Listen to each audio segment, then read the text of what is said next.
con este magnífico marco donde hoy se han dado cita a administradores de propiedad horizontal de toda la Argentina, de muchos países de Latinoamérica y, como ustedes han escuchado, de representantes de importantes instituciones, de administradores de Italia y de España. Damos inicio al ciclo de conferencias de este Congreso. Como habrán visto en el programa, para una mejor organización de los temas que expondrán los oradores, las presentaciones de este Congreso han sido segmentadas en 8 paneles que se van a desarrollar entre hoy y mañana. El tema previsto para el primer panel es Arquitectura autosustentable, cambio en el paradigma de la construcción, y estará a cargo de 2 destacados profesionales. Ellos son la arquitecta y doctora Valeria Nerpiti, presidenta de la Asociación Civil La Vida Especial, Comunicación y Discapacidad, con un posgrado en Discapacidad, Salud Mental y Envejecimiento, quien expondrá sobre accesibilidad en la propiedad horizontal. Y Nicolás Incolia Garay, arquitecto urbanista especializado en arquitectura interior y parquización. El arquitecto hablará sobre el agua, elemento estratégico en el corto, mediano y largo plazo. Invito a los disertantes a acercarse al estrado. Y mientras los expositores se acomodan, quiero aprovechar para decirles que al final de cada exposición está previsto una etapa de preguntas y respuestas, de modo que se solicita no interrumpir a los oradores durante la presentación. Las preguntas se harán todas al final de la conferencia. Modera este panel el señor Arturo Molina, secretario de la Cámara Argentina de la Propiedad Horizontal y Actividades Inmobiliarias. Ahora sí, nos disponemos a escuchar a los oradores. Buenos días. En primer término, quisiera agradecer muy especialmente a la entidad organizadora de este evento de nivel internacional por permitirme hacer una breve exposición sobre un tema que es de vital importancia en estos momentos para la humanidad. El tema es el agua, un recurso invaluable y que realmente merece la atención de todos ustedes. Espero no aburrirlos. Este agradecimiento a que me permitan hacer esta exposición lo hago en la persona del presidente de la asociación, el señor Daniel Tocco, y de todos sus colaboradores. El agua, un tema en sí mismo de gravedad mundial, los ha convocado a ustedes. En el orden de un edificio, y si lo comparamos con una estructura de un cuerpo humano, esa red de venas que transportan sangre y dan vida, es las cañerías que transportan agua y sirven también para desagües y son el corazón neurálgico de un edificio que permite albergar vida en ellos. Ese es el cometido de quienes están en esta actividad. Pero el agua va más allá de esto y en estos momentos se hace hincapié en la escasez abismal que hay de agua. ¿Dónde está esto?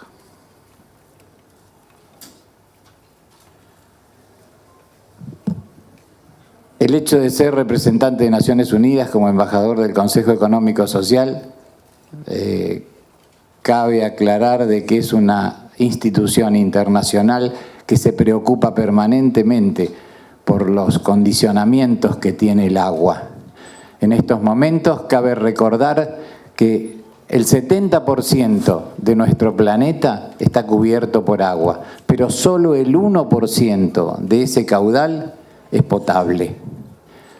A comparación con el ser humano, nuestro 96% de cuerpo humano es agua, para tener en cuenta. Y eso es lo que permite que este esencial recurso sea debidamente protegido para la preservación de la especie humana, animales y alimentos. Responsabilidad, una palabra que a veces toca el tema del agua en relación al abastecimiento de agua y al saneamiento que incluye este. Nosotros no tenemos en la Argentina una ley nacional de agua y saneamiento. Es algo tan importante que nos está haciendo falta. A veces uno escucha con pena que se sancionen leyes por nimiedades y una ley de esta envergadura todavía es carente en nuestro país.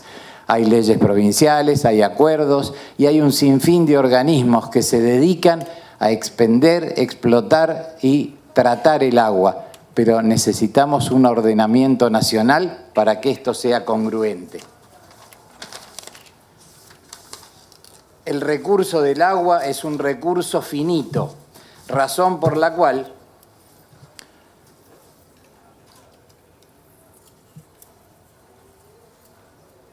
se transforma en una realidad estratégica. De esencial para la vida pasa a ser estratégico. ¿En función de qué? De que hay necesidades muy grandes a nivel poblacional para el suministro de agua potable. Eso ocasiona indudablemente graves problemas. Se dice que el ser humano es el único que modifica el medio ambiente de acuerdo a sus condiciones y a sus mejoras y a sus necesidades, sin tener en cuenta precisamente el peligro que esto significa al asfixiar el ecosistema. El agua, dentro de la gama de los recursos naturales, es esencial para la vida, pero también se transforma en un recurso estratégico para todos los sistemas socioeconómicos y políticos del mundo.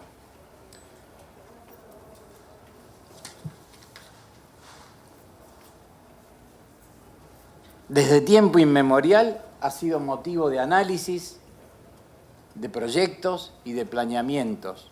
El transporte, el suministro de agua y, por su concebida cuenta, los desagües correspondientes. Roma, capital del Imperio Romano, necesitaba 160 millones de litros de agua por día y se abastecía con 40 acueductos, que aún al día de hoy los podemos exhibir, algunos como monumentos históricos y otros en uso, como el de Segovia en España, que todavía se usa para conducir agua potable.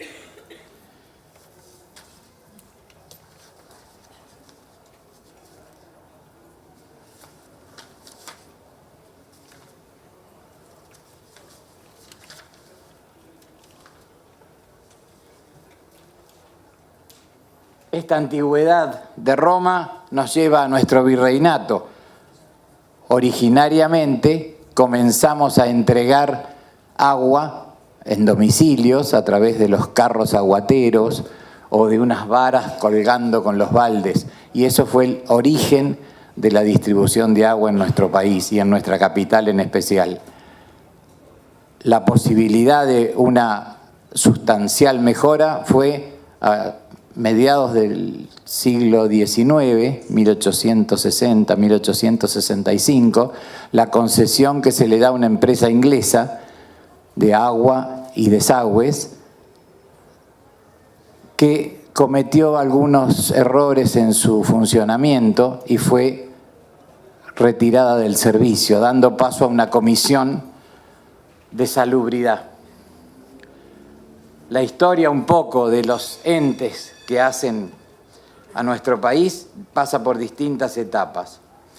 La empresa Obras Sanitarias de la Nación, creada por ley en el año 1912, ocupándose de todo el servicio de provisión de agua.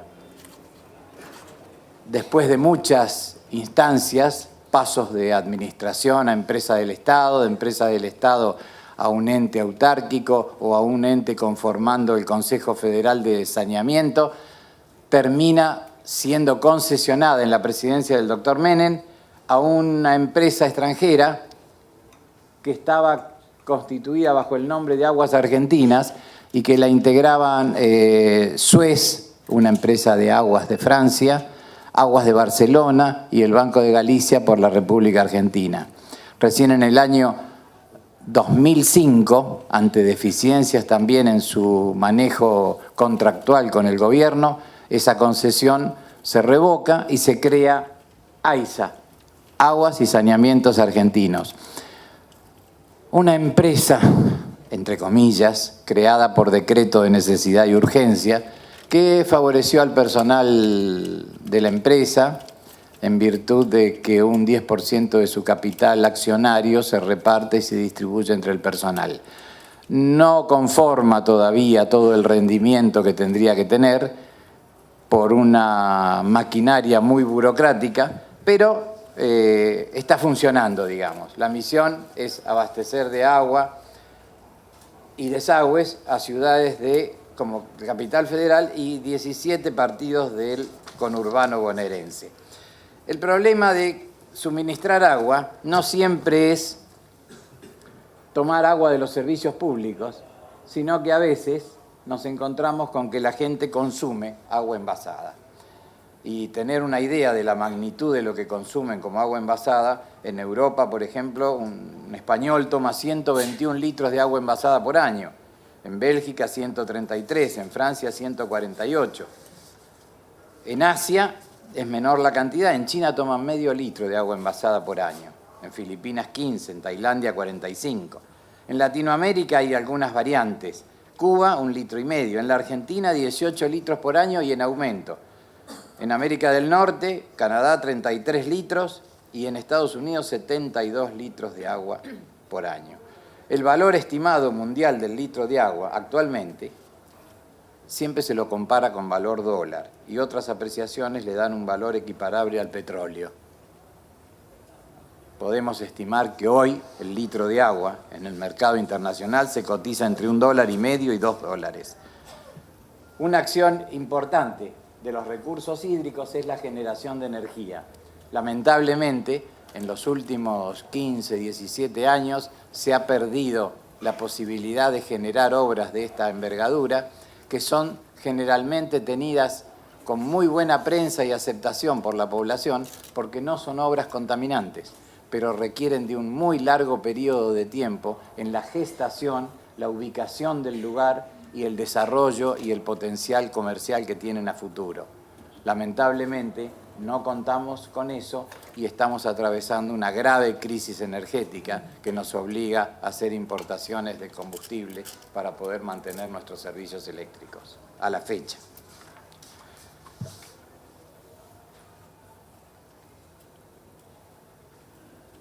No podemos modificar la cantidad de agua que existe en el planeta, pero sí podemos hacer un uso responsable de ello. La idea de poder exponer un poco sobre lo que es el agua como condicionamiento en nuestro país me permite dividir un poco esta exposición en 3 grandes rubros. A, Antártida y glaciares. B, la Cuenca del Plata y C, el acuífero Guaraní. Desde el año 1951, en que el coronel Pujato establece la primera base General San Martín en la Antártida, tenemos prerrogativas que hemos ido perdiendo poco a poco hasta nuestros días. Esa gran masa helada es una potencial presa para muchos países que no tienen disponibilidad de agua en estos momentos. Y esas dotaciones militares y científicas que se lo pasan durante largos periodos en la Antártida trabajan haciendo muchos experimentos sobre la potabilidad de esa agua y la conservación de la misma. Ha habido casos que se han comentado, los habrán visto en televisión, de gente que plantó una banderita de su país, desesperados por agua, en un témpano desprendido de la Antártida y después naufragaron en medio del océano. Ese tipo de desesperación es lo que transforma este recurso de esencial en estratégico y es lo que genera que haya posibilidades graves de conflictos a futuro por el tema del agua. Al margen de la Antártida y su gran superficie y su masa de hielo, la Argentina cuenta con un recurso inconmensurable, que es la cadena glaciar en el sur de nuestra cordillera. También descuidada, ese potencial de esas masas de hielo que brindan un atractivo turístico enorme, pistas de esquí, hoteles y paisajes hermosos, no son preservados ni cuidados como corresponde. Hace muy poco se ha sancionado la ley de glaciares. Todavía, desde el tiempo de su sanción a la fecha, no se han podido poner de acuerdo para ver si pueden contar cuántos glaciares hay y qué características tienen cada uno de ellos. Los glaciares, en cierta forma, tienen un rol indicador de los cambios climáticos, presentes y futuros. De ahí su importancia. Pero también está la picardía de los intereses, tanto nacionales como extranjeros, en desarrollar trabajos, en especial de minería, que obligan a expresiones de explosión para poder, con esos desechos de las explosiones, contaminar los cursos de los declives de los glaciares hacia zonas de valles fértiles y productivas, y se arruina el medio ambiente con ello. Lamentablemente, no seguimos cuidando este abastecimiento de agua a futuro. La República Argentina es poseedora de una indudablemente gran masa de hielo en la Antártida, en los glaciares. Esto es un servicio de los que presta el Ejército a través de la UM para poder suministrar agua potable. El caso de Haití, donde después del terremoto que devastó ese país, los cascos azules argentinos pudieron suministrar agua. Los glaciares, la cadena de glaciares, aún todavía en proceso de estudio y de contabilidad para saber cuántos tenemos. Y pasamos a la cuenca del Plata, el gran desafío. Gran y grave preocupación por los desechos que se vierten en ella. Abarca 3.200.000 kilómetros cuadrados y realmente ocupa el tercer lugar en el mundo de grandes superficies de agua potable contaminada, después del Nilo en Egipto y el Ganges en la India. Y esto abastece a 16 millones de personas, en especial las costas de Uruguay y Argentina.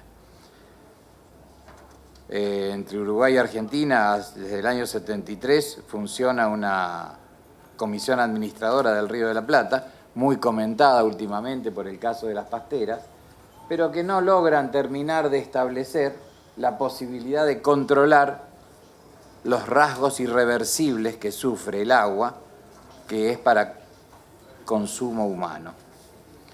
El sistema hídrico de la cuenca del Plata está seriamente amenazado por la contaminación, y eso es grave.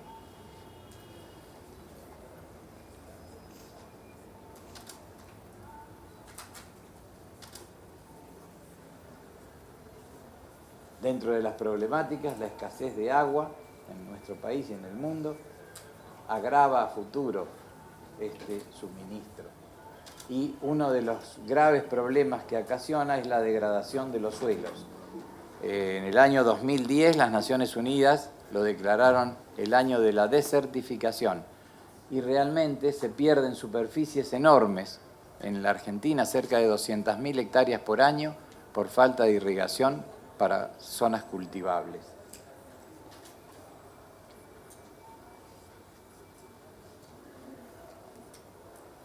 El ciclo del agua, que permite la reposición, no alcanza a cubrir las necesidades de reposición de agua. Y llegamos a la perla de nuestras reservas acuíferas, el acuífero guaraní, tan comentado y que es realmente un sueño. Está asentado bajo los territorios de Brasil, Paraguay, Argentina y Uruguay. Y es una gran y colosal marea humana subterránea de agua dulce que encierra 37.000 kilómetros cúbicos de agua en estado 96% de potabilidad y tiene miles de millones de años. Esto se formó cuando América y África todavía estaban unidas. Desde ese entonces tenemos una constante, lo ven en azul, que abarca toda esa superficie. Cada kilómetro cúbico, para que tengan una idea, son 1 billón de litros de agua. Y el acuífero tiene zonas de temperaturas de 60 grados, lo cual permite que esas surgientes naturales sean las que proveen el agua para las termas y toda esa zona. Pero las perforaciones que hay sobre el acuífero abastecen miles de ciudades con agua casi potable directamente. Necesita muy poco tratamiento. Tiene una antigüedad de 132 millones de años. La inquietud surge hoy por el hecho de la contaminación y segundo, porque no lo cuidamos y genera una indudable aprensión para aquellas ciudades, pueblos que no tienen agua potable en cantidad suficiente. Haría falta que los 4 países establecieran realmente una comisión intergubernamental para una explotación racional del acuífero guaraní. Hay que tener en cuenta las propuestas internacionales que afectan en particular a la Argentina por nuestra impredecibilidad jurídica, por todo el mundo conocida, y que afecta el hecho de que tengamos que pensar que hay muchas posibilidades de una hipótesis de conflicto para quienes quieran aprovecharse del agua y no cuidamos nosotros. Medidas gubernamentales de este tipo hacen falta para que 2.000 millones de personas que no tienen agua suficiente en el mundo nos obliguen a tener cuidados. Se ha llegado a considerar el movimiento de unidades militares para controlar perímetros de zonas de recursos naturales.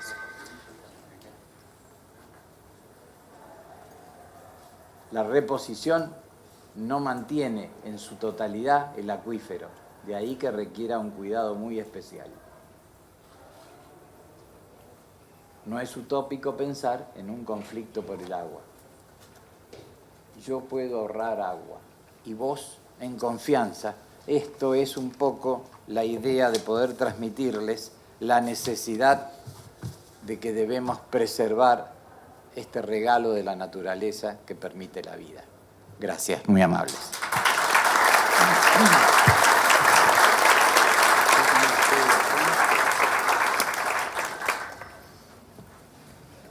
Muchas gracias, arquitecto. Voy a poner a la arquitecta en Arpiti.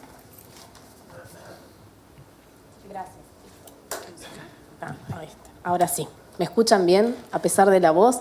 Bueno, para un jueves a la mañana creo que, no sé si están todos dormidos o sumamente interesados en estas temáticas. Obviamente son 2 temas para la reflexión, claramente el tema del agua y el que yo traigo para proponerles, y que además de agradecer la invitación a la Cámara, debo reconocer el gran esfuerzo que significó para ellos entender de qué se trata y qué es lo que vamos a tratar, o por lo menos yo voy a tratar de transmitirles hoy a ustedes, para que entiendan por qué es importante la accesibilidad y que es un tema fundamental en la propiedad horizontal.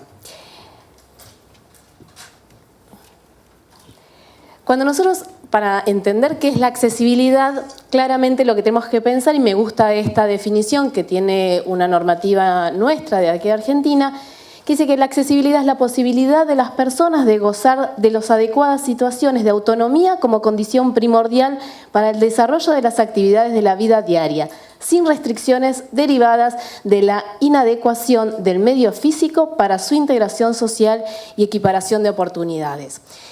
Parecería ser, cuando uno o bien leía mi presentación y demás, que esto tenía que ver solamente con la discapacidad. Si bien está relacionado fundamentalmente, porque es la normativa a la cual voy a hacer fundamental referencia, pero yo tengo que pensar para quién estoy hablando de accesibilidad.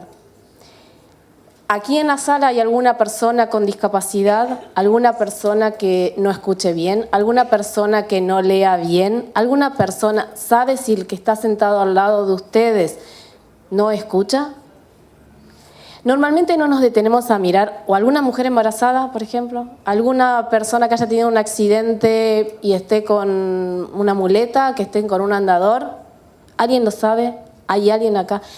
La realidad es que muchas veces cuando nosotros pensamos en discapacidad o pensamos en accesibilidad, relacionamos directamente a discapacidad y como que es algo que está mal, que de eso no se habla, eso a mí no me va a tocar. Y la realidad es que no es así. A todos nos puede tocar. Hoy acá, aparentemente, en la visión general, salvo alguien que acá me levantó la mano, no hay ninguna persona que por lo menos tenga un certificado de discapacidad o por lo menos que lo haga público. Lo que no significa que ninguno de ustedes esté en relación con alguna persona con discapacidad o a la salida de acá tengamos una discapacidad adquirida. Entonces, cuando nosotros pensamos en accesibilidad debemos necesariamente entender que es para todos. Para todos aquellos que tengan la posibilidad de trasladarse, ¿sí?, libremente, sin la necesidad de otro que lo ayude. Porque eso va a permitir la autonomía que todos queremos, que todos necesitamos para vivir. Entonces, cuando hablo de accesibilidad en la propiedad horizontal, tengo que pensar no solamente en la física, como vamos a ver después, sino también en lo que tiene que ver con la comunicación. Diariamente ustedes se comunican con sus administrados. Entonces, ¿qué cosas tengo que tener en cuenta? Y cuando claramente hablo de la accesibilidad física, tengo que tener en cuenta a las mujeres embarazadas, a las mujeres que llevamos los carritos con los bebés, a los adultos mayores, aquellos que están con muletas, aquellos que están con andador, que tienen una limitación. Sí, no va a responder al concepto de discapacidad que trae la Convención de los Derechos de las Personas con Discapacidad, sí, claramente, pero sí va a tener una limitación temporal. Entonces, debo tener en cuenta, y de hecho las normativas actuales lo tienen en cuenta, por la sencilla razón de que si no estoy cometiendo un acto de discriminación. ¿Sancionable? Sí, totalmente. Solamente que nos falta tomar mayor conciencia. Decisiones políticas a nivel social, empresarial, a nivel de políticas públicas. Pero no nos vamos a centrar siempre en que todo dependemos de que el señor Estado, ¿sí?, papá Estado, tiene que resolvernos la situación y tiene que hacer que nosotros tengamos una ciudad accesible, un edificio accesible, tengamos una relación social accesible. También depende de nosotros. ¿Por qué es importante y por qué puse de relieve esto que la Cámara ha tomado como iniciativa de generar esta concientización sobre la accesibilidad? Es una obligación. Uno de los objetivos al formar cualquier asociación civil, cualquier organización, es justamente colaborar con la sociedad. Y claramente la accesibilidad es una obligación que tenemos todos. El administrador en particular, obviamente, después veremos en la normativa interna que tiene una responsabilidad jurídica, pero claramente también tiene una responsabilidad social, porque ocupa un lugar fundamental. En el momento de tomar las decisiones, en el momento de enfrentar a ese famoso consorcio, a esa asamblea de copropietarios o a ese consejo de administración que, por ejemplo, quieren sacar del edificio a un grupo de personas que están en un periodo de transición entre el psiquiátrico y una casa de medio camino, simplemente porque vienen del Borda, en ese momento tiene una función social fundamental, más allá de entender cuál es la responsabilidad jurídica. Entonces, es necesario que todos nos formemos, que todos empecemos a crecer y a entender de qué trata la accesibilidad, de qué tenemos que prestar atención, qué es lo que podemos hacer nosotros por el otro. Estamos acostumbrados a que hay un modelo de persona, que es el modelo ideal, la Barbie para las mujeres, Ken para los hombres. Ese parecería ser el modelo de persona. Sin embargo, no es real. Claramente acá, perdónenme la discreción, pero la realidad es que ninguno acá responde a ese modelo. Entonces, somos distintos, somos diferentes, hay una diversidad, somos gordos, flacos, altos, bajos. Entonces, no podemos diseñar absolutamente todo para un modelo ideal el cual se cumple tal vez en algunos casos y por un corto tiempo, porque todos a la larga, ¿sí?, si no nos vamos antes, vamos a llegar a ser adultos mayores, ¿sí?, vamos a llegar a la vejez, a la adultez, y vamos a necesitar determinados recursos para poder relacionarnos con el resto en un mundo accesible. Porcentajes de discapacidad a nivel latinoamericano, muchos. Como verán, en Argentina tenemos un alto porcentaje. Si bien todas las estadísticas no son actuales, o sea, no son del año 2013 ni 2012, pero están indicando que en la población mundial estamos cerca del 15% de la población mundial con discapacidad, y en Argentina por lo menos una persona por vivienda tiene cierta discapacidad. Entonces es un número demasiado alto para dejarlo pasar por alto, valga la redundancia, y no hacer algo por ello. Las normativas a nivel internacional, a nivel nacional, a nivel local de la Ciudad de Buenos Aires, muchísimas. ¿Pero es necesario más? No, no es necesario más. Tenemos lo suficiente. La realidad es si las sabemos ver, las sabemos aplicar y qué hacemos con ello. Como dije, yo me voy a basar en la Convención de los Derechos de las Personas con Discapacidad, porque este es un congreso latinoamericano y entonces, obviamente, en la región es aplicable la convención. En todo este país de la República Argentina, por más que sea federal, es aplicable la convención y no hay provincia, municipio que pueda decir lo contrario a lo que dice la Convención de las Personas con Discapacidad. La convención fue suscripta por los estados partes en el 2006, en diciembre del 2006, fíjense lo nuevita que es para nosotros, para Argentina, ¿sí? Formó parte del ordenamiento interno recién en el 2008, bastante rápido, pero formó parte en todo su contenido, es decir, que de la primera hoja a la última, del primer artículo al último, estamos obligados como Estado, con lo cual si estamos obligados como Estado, el incumplir, además de incumplir con otras normativas internacionales, como es la Convención sobre todas las formas de discriminación, estamos incumpliendo con esta y eso genera responsabilidad del Estado. Es decir, que si yo tengo, además en nuestro caso, una normativa interna que contempla, como es la Ley de Propiedad Horizontal, que contempla la accesibilidad y yo no la estoy cumpliendo, pues estoy generando una responsabilidad del Estado que terminamos pagando todos. Esto solo a título informativo para que lo vean gráficamente, cuáles son los países que han ratificado la convención, los de color naranja, y fíjense qué alto número hay de países en esta situación. Más allá de las otras variables en las cuales si firmaron o no el protocolo, que a ustedes no les importa demasiado, pero sí a nivel latinoamericano, si quieren, fíjense que todo es naranja. El artículo 1 de la Convención de las Personas con Discapacidad habla ¿qué se entiende por discapacidad? Las personas con discapacidad incluyen aquellos que tengan deficiencias físicas, mentales, intelectuales o sensoriales a largo plazo que al interactuar con diversas barreras puedan impedir su participación plena y efectiva en la sociedad en igualdad de condiciones con los demás. Es que de eso se trata, no habría discapacidad si no hubiese barreras. Es decir, que las barreras son no solo las arquitectónicas, son las sociales. Desde el momento en que yo no reconozco que al lado mío puede haber una persona que tenga solamente la necesidad de tener un texto con letra más grande, es que no lo estoy viendo. No estoy prestando atención a que el otro tiene una diversidad, el otro es diverso y es necesario aceptarlo como tal.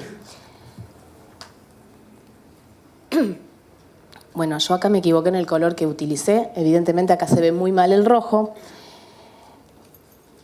Pero lo que claramente manifiesta esta filmina es la discriminación por motivos de discapacidad que habla la Convención. Y el artículo 9 de esta Convención, que tanto hago referencia, plantea específicamente la accesibilidad. Y lo que es importante en la accesibilidad es lograr la vida en forma independiente y autónoma, una persona que necesita que el encargado ponga y saque una rampa en la entrada del edificio para ingresar o salir del edificio, claramente no tiene la posibilidad de una vida autónoma e independiente, porque necesita de un tercero que ponga y saque esa rampa. Entonces, cuando se plantea desde las barreras arquitectónicas el hecho de que es necesario, es obligación, ¿sí? Yo lo puedo llevar del lado jurídico, lo puedo llevar del lado social, ¿sí? Para concientizar. Entonces, no me interesa judicializar cada edificio, cada situación. La realidad es que es obligación que sea accesible. No solamente los edificios, claro está, pero yo también acá no me estoy refiriendo solamente a administradores que administran edificios de propiedad horizontal.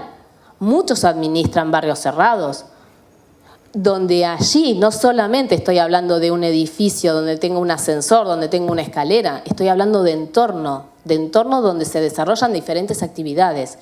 Y como administradores, cada vez que toman la decisión de hacer una reforma, entran y están encuadrados en toda la normativa de accesibilidad, en la convención, es decir, y en particular en la Argentina, en la ley de propiedad horizontal.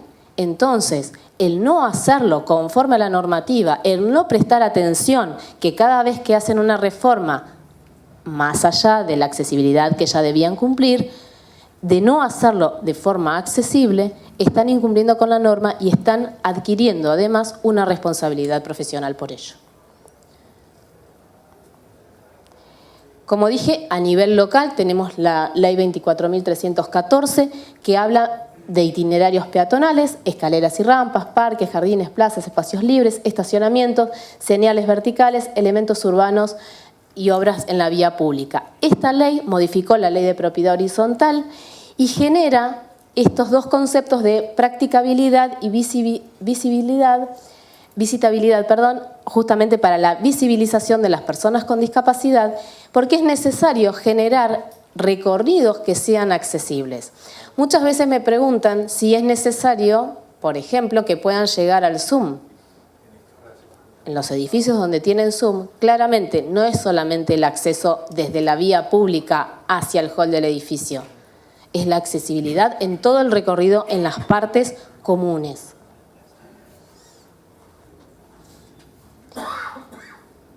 Esto se va a aplicar, como dije antes, tanto a las obras nuevas como a las obras de remodelación. Entonces, cuando toman la decisión de hacer cualquier tipo de remodelación en los edificios, en los barrios cerrados, en los distintos condominios que puedan llegar a administrar, claramente tiene que estar sujeto a esta normativa, por el lado internacional y por el lado local también.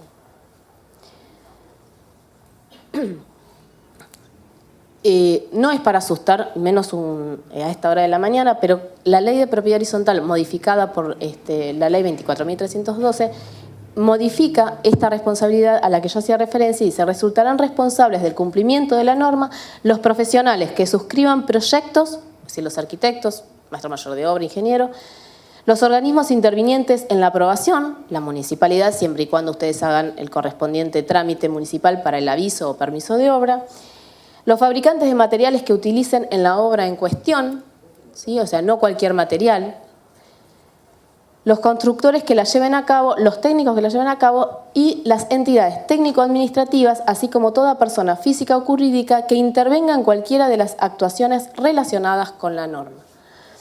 Entonces, el administrador es el que interviene, es la persona física o jurídica que interviene en esa decisión de realizar las distintas reformas.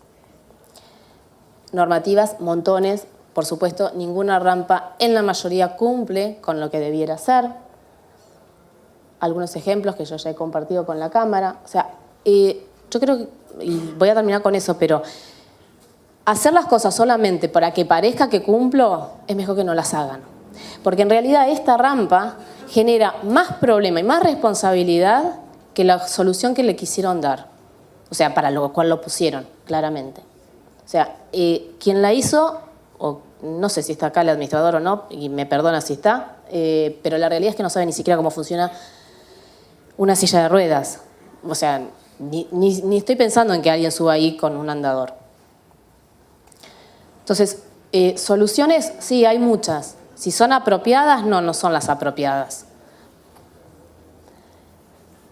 tenemos cuáles son las consecuencias. O sea, no entender que la rampa, más allá de las personas con, como dije antes, las mujeres embarazadas, las personas con andador y demás, si lo estoy pensando solamente con la silla de ruedas, una persona sola no puede, y cuando necesita sortear esa barrera con ayuda de alguien, también le cuesta.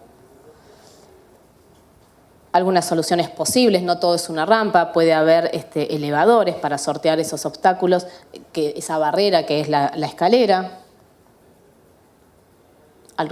Algunos están realmente bien resueltos. O sea, hay la posibilidad de sortear estas barreras.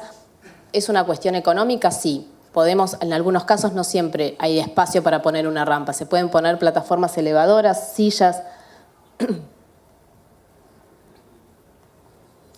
Las piscinas. Tema de pregunta constante, de consulta constante. ¿Es la piscina necesario que sea accesible? Y obvio, es un espacio común. ¿Qué le van a decir a la persona que no puede ir a la piscina?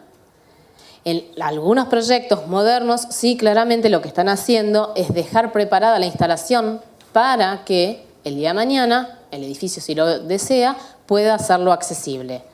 Entonces, la respuesta frente a la pregunta, ¿tenemos que invertir dinero para hacer accesible la piscina? Claro que sí, piensen en lo que les va a costar si les hace juicio.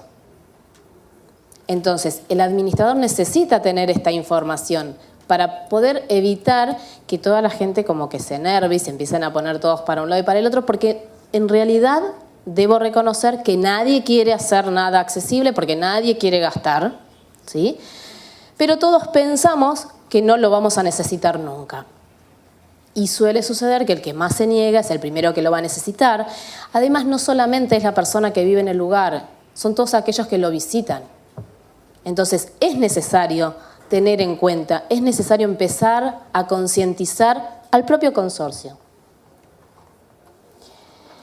Como dije antes, no solamente estoy hablando de accesibilidad como a nivel arquitectónico, como barreras físicas, sino también en el tema comunicación. Claramente también la Convención habla de la accesibilidad en este punto, y no voy a decir de que todo tienen que hacerlo en sistema braille, pero sí deben tener en cuenta que como justamente es una obligación la accesibilidad de todas las personas a la información que ustedes están brindando, deberían empezar a mirar de qué forma dan esa información, porque cuáles son los canales de comunicación que tienen. A través del papel, pues entregan las expensas, a través de la página web, porque pueden brindar información, algunos pueden tener sistemas mucho más sofisticados y entonces entregan las expensas vía mail o tienen páginas especiales para cada uno de los edificios y entonces le dan toda la información a través de la página. Ahora, ¿esas páginas son accesibles?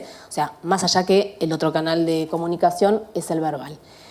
Entonces, yo debo tener en cuenta que cuando hablo de discapacidad, no solamente hablo de una persona en silla de ruedas o una persona con andador o con muletas, sino también puedo estar hablando de una persona ciega, una persona sorda. Esas personas pueden ser ciegas o no del todo, ¿sí? Pueden tener baja visión. Entonces, cuando tienen baja visión, pueden tener distintos tipos de visión. Que yo le entregue la información de determinada manera va a posibilitar que esa persona acceda o no a esa información. Tengo que tener en cuenta los colores, más allá de las normativas para las señalizaciones de los carteles de salida, de emergencia y demás. Tengo que tener en cuenta de qué manera entrego esa información. Porque yo claramente esto no estoy hablando de que algo va a ser mucho más costoso. Simplemente puedo modificar algo. Puedo hacer lo que la Convención llama ajustes razonables y transformar en accesible toda la información que yo le entrego al copropietario. Porque me interesa incluirlo. Quiero creer que nadie acá quiere hacer un acto de discriminación. Sí, por ignorancia uno lo puede hacer, pero lo bueno de este Congreso justamente es evitar la ignorancia. Los indicadores, los textos también están normativizados, o sea, hay formas de entregar esa documentación, que es lo mismo para algunos, simplemente cambien el diseño. Hacerlo negro o hacerlo blanco con letra amarilla no es lo mismo para uno que para otro, porque justamente le va a ser accesible ese contraste a determinadas personas. El tamaño de la letra, lo mismo, poner un cartel con que va a haber una asamblea, por empezar, ponerlo siempre en el mismo lugar, porque claramente las personas con discapacidad, si encuentran la información siempre en el mismo lugar, eso les va a posibilitar de que les sea accesible. Con el tamaño de letra, lo mismo. ¿Pretendo de que se enteren o pretendo que no se enteren? ¿Qué pasa con los ascensores? O sea, los ascensores debieran tener todos la botonera en braille, más allá de la altura en la cual debieran estar, debieran tener la botonera en braille, debieran tener además la información auditiva, porque para las personas ciegas, obviamente, no todos los ascensores, por ejemplo, el primer piso es realmente el primer piso, ¿sí? Puede haber entrepisos, entonces en realidad no saber en qué piso está, salvo por la información auditiva. Entonces, sí es necesario empezar a hacer estos pequeños ajustes que claramente cuando tienen una persona con discapacidad en el consorcio van a ser mucho más obligatorios y mucho más urgentes que cuando no la tienen. Como dije, la accesibilidad en las páginas web. Sí, hay todo un nuevo sistema. ¿No serán de lo más linda? Bueno, porque todavía no se ha desarrollado el diseño de las páginas web para que realmente sean hermosas y accesibles para todos. ¿Por qué? Porque los lectores de pantalla necesitan tener determinadas características para que las personas ciegas se hagan de la información que se brinda a través de las páginas web, pero con los lectores especiales. Y lo que tienen abajo, que es un QR, es algo que también es gratuito y que es fácil de conseguir, la posibilidad de que a través de ese código se le entregue toda la información a las personas ciegas con los lectores de los teléfonos. De hecho, el INADI actualmente lo que hizo justamente es sacar un folleto en el cual agrega el QR, solamente tiene alrededor del QR identificado con el sistema braille, solamente el cuadradito para que la persona ciega con el tacto pueda saber dónde está el QR, y entonces apoyar allí su teléfono y con ese dispositivo acceder a toda la información que está en el folleto. Y no necesito hacer todo el folleto en braille, que claramente ocupa, cualquier información en braille ocupa muchísimo espacio. O sea, un folleto de una hoja puede significar 5 en braille. La convención habla, como dije antes, de ajustes razonables y de diseño universal. Estos ajustes razonables son aquellos que, dice, se entenderán las modificaciones y adaptaciones necesarias y adecuadas que no impongan una carga desproporcionada o indebida cuando se requieran, en un caso particular, para garantizar a las personas con discapacidad el goce o ejercicio en igualdad de condiciones con las demás, de todos los derechos humanos y libertades fundamentales. Entonces, los ajustes razonables, si hoy en todos los edificios existentes uno puede apelar a los ajustes razonables para hacerlos accesibles. Si yo tengo un edificio de, no sé, 3 plantas por escalera con un departamento por planta y le quiero poner un sistema de elevación para que el que está en primero o segundo piso pueda acceder a su vivienda, tal vez, si no se ponen todos de acuerdo, sea desproporcionado. Y en ese caso no pueda transformarlo en accesible el edificio. Con el diseño universal se plantean 7 principios básicos que tienen que ver justamente con este diseño universal, que es para todos y que es en todas las cosas, aún en las acciones que uno realiza, no solamente en la arquitectura, y que tiene que ver con la igualdad de uso, el uso simple y funcional, la flexibilidad, mano derecha e izquierda, la tolerancia al error. Normalmente los espacios bajo escalera no están señalizados y eso es un riesgo para las personas ciegas. La información comprensible, que también estuviera en braille en los carteles. El bajo esfuerzo físico, no es lo mismo para unas personas un picaporte como el que ven en la pantalla como los que son las bolas, ¿sí? Porque no es lo mismo, uno no siempre tiene la posibilidad de giro en la muñeca. El espacio y tamaño para el acercamiento y el uso también de la información que uno brinda, y esto lo digo especialmente para aquellos que administran barrios cerrados, donde el espacio público exterior es muy importante. ¿Cuáles son las acciones que uno puede tomar desde todos los lugares en los que ocupe? Que tiene que hablar con el plan de conocimiento y comunicación, como venimos hablando.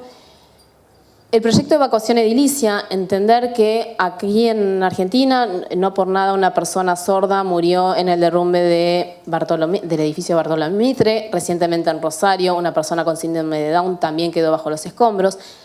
Poder entender de que sería muy apropiado desde el administrador conocer y generar relaciones dentro de cada edificio para saber si hay o no personas con discapacidad y llegado una situación de evacuación, poder actuar rápidamente, por lo menos mandar la información a quienes están haciendo la evacuación de que hay personas con discapacidad.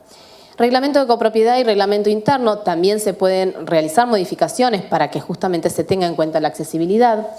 El certificado de edificio accesible es uno de los temas que juntamente con la Cámara estamos tratando de trabajarlo para que todos los edificios sean accesibles y darles un certificado para eso. La concientización de los copropietarios depende de ustedes, justamente que todos estén concientizados de la necesidad de que sea accesible el edificio. Y la accesibilidad laboral, me refiero con esto a que no solamente estamos hablando de su relación con el edificio, sino su relación con distintas personas con discapacidad que puedan estar trabajando en las administraciones. Y ahí se aplica exactamente todo lo mismo que acabo de decir para el edificio, además de los beneficios impositivos que pueden llegar a tener. Y por último, antes de terminar, siempre escucho muchas cosas cuando alguien se refiere a personas con discapacidad. Entonces me pareció apropiado cerrar esta charla de hoy con este video que si funciona, vamos a escuchar. Cuando se refieren a nosotras y nosotros, dicen de todo. Minusválido. Deficiente. Persona con capacidades diferentes. Persona con capacidades especiales. Incapacitado. Discapacitada. O a veces incluso peor. Inválido. Paralítica. Retrasado. No vidente. Invidente. Sordomudo. Esquizofrénica. Cieguito. Sin embargo, los términos correctos son persona con discapacidad. Sí, persona o personas con discapacidad. Y claro, cada una con nombre y apellido. Así que recuerda, antecede siempre la palabra persona. Porque somos sobre todo personas. Con y sin discapacidad. Espero que no se olviden de ese mensaje. Siempre persona con discapacidad. Pueden mirarlos a los ojos. Háblenle directamente a la persona con discapacidad. Y con esta imagen de tener un criterio rizomático, les pido que tengan criterio creativo en cada una de las cosas que hagan para lograr más inclusión, más visibilización y más accesibilidad para todos. Muchas gracias.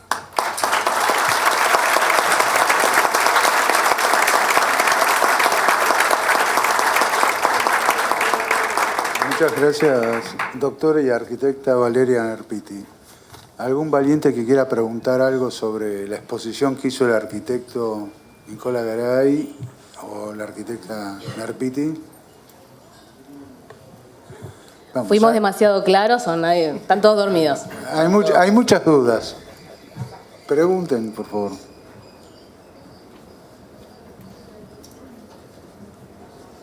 Hay dos valientes allá.